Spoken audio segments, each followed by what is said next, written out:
વિધાનસભાનું સત્ર ચાલી રહ્યું છે અને પ્રશ્નોત્તરી કાળ પણ થઈ રહ્યા છે અને એમાં ધારાસભ્યો સવાલ પૂછતા હોય, મંત્રીઓ જવાબ આપતા હોય અને આ જ સિલસિલામાં એક મંત્રીએ જવાબ આપવામાં થોડો વધારે સમય લઈ લીધો અને વિધાનસભા અધ્યક્ષ શંકર ચૌધરીએ મંત્રીને ટકોર કરવી પડી। અધ્યક્ષ અકળાઈ ગયા હતા। આખરે કોણ હતા એ મંત્રી અને કેમ એમને ટકોર કરવી પડી, કેમ વિધાનસભાના અધ્યક્ષ અકળાઈ ગયા, હિરેન પાસેથી જાણીએ। હિરેન,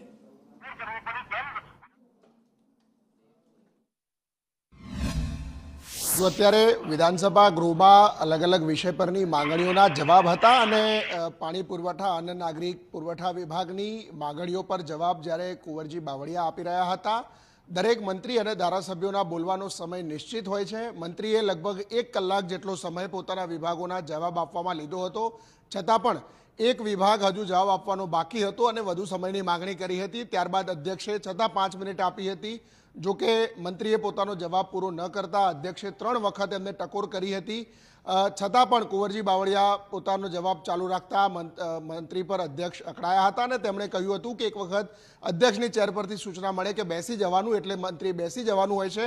આ પ્રકારે વિધાનસભા ગૃહમાં સમય મર્યાદા કરતાં વધુ લાંબુ મંત્રી જ્યારે બોલતા હતા અને એમને અટકાવવા માટે અધ્યક્ષે ક્યાંક ગુસ્સે થવું પડ્યું હોય એ પ્રકારની સ્થિતિ વિધાનસભા